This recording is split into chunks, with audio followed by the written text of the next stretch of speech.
నిర్బంధం పోయింది. ఎప్పుడు పోయింది అధ్యక్ష నిర్బంధం? జూన్ 2, 2014 జూన్ 2, 2014 నాడు దాస్య శృంఖలాల నుంచి శ్రీశ్రీ గారు చెప్పినారు అధ్యక్ష, బానిసకొక బానిసకొక బానిస అని.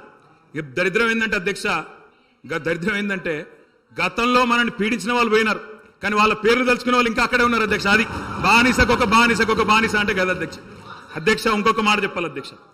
అధ్యక్ష ఈరోజు గత 10 ఏళ్ళని మాట్లాడుతున్నాను. చెప్తాం అధ్యక్ష, విద్యుత్ సంస్థల గురించి చెప్తాను, ఇంకా చాలా విషయాలు చెప్తాను. మధ్యలో వారే ఇప్పుడు ఒక 15 నిమిషాలు డిస్టర్బ్ చేశారు, మీరు లెక్క రాసుకోవాలి. మీరు కూడా మేము 39 మంది ఉన్నాం, వాళ్ళు 64 మంది ఉన్నారు, మిడిసిపడుతున్నారు అధ్యక్ష. ఎంత అధ్యక్ష తేడా? 1.85% ఓటు మాత్రమే. 1.85% అధ్యక్ష.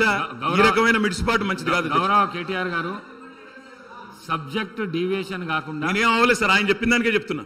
మిమ్మల్ని అక్కడ కూర్చోబెట్టారు అంటే చెప్తున్నా అధ్యక్ష, ఎక్కువ తేడా ఏం లేదు సార్, మిడిసిపాటు వద్దని చెప్తున్నా సార్. అధ్యక్ష, నీళ్లు, నిధులు, నియామకాలు, ఇది మా ఉద్యమ నినాదం. దాన్నే అధ్యక్ష వారు సమాధానం ఎట్లాగో చెప్తారు చెప్పండి సార్, సమాధానం ఎట్లాగో చెప్తారు. Leader of the house. Speaker sir, కొంతమంది ఎన్ఆర్ఐస్కి ప్రజాస్వామిక స్ఫూర్తి అర్థము అవగాహన కాదు. మనం ప్రయత్నం చేసినా కూడా వారు తెలుసుకునే ప్రయత్నం చేయరు. ప్రజాస్వామ్యంలో 49కి 0 వాల్యూ ఉంటుంది, 51కి 100% వాల్యూ ఉంటుంది. ఎందుకంటే 51% ఓట్లు, 51% నెంబర్ ఉన్న వాళ్ళు ప్రభుత్వాన్ని ఏర్పాటు చేస్తారు. 49% ఉన్నవాళ్ళు ప్రతిపక్షంగా కూర్చొని ప్రభుత్వం తీసుకునే పరిపాలనలో నిర్ణయాలను, శాసనాలను సహేతుకంగా విశ్లేషించి సలహాలు, సూచనలు ఇస్తారు.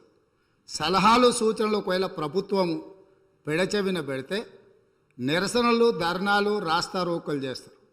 అవసరమైతే ఆమరణ నిరాహార దీక్షలు చేసిన కూడా సందర్భాలు ఉన్నాయి. ఆ స్పిరిట్ను తీసుకోవాలి తప్ప వాళ్ళు 64 ఉన్నారు, మేము 39 మంది ఉన్నాం, మేము అచ్చోసిన ఆంబోతుల్లాకున్నాం, మేము పోడియంలోకి వచ్చి కుస్తీలు కొట్లాడతాం, ఈ రకమైన భాష వారి గౌరవానికి కానీ ఈ సభను నడిపించుకోవడానికి కానీ సహకరించదు. రెండవ అంశం, పదే గత పాలన గురించి, గత ప్రభుత్వాల గురించి మాట్లాడుతున్నాను. సరే, వారు ఏం మాట్లాడతారో మొత్తం విన్నాక రిప్లై చేద్దాం అనుకున్నాను. కాకపోతే నా రిప్లై కోసం వారు తహతహలాడుతున్నారు. గత పాలనలో యూత్ కాంగ్రెస్ వైస్ ప్రెసిడెంట్గా కల్వకుంట్ల చంద్రశేఖరరావుకు అవకాశం ఇచ్చిందే కాంగ్రెస్ పార్టీ.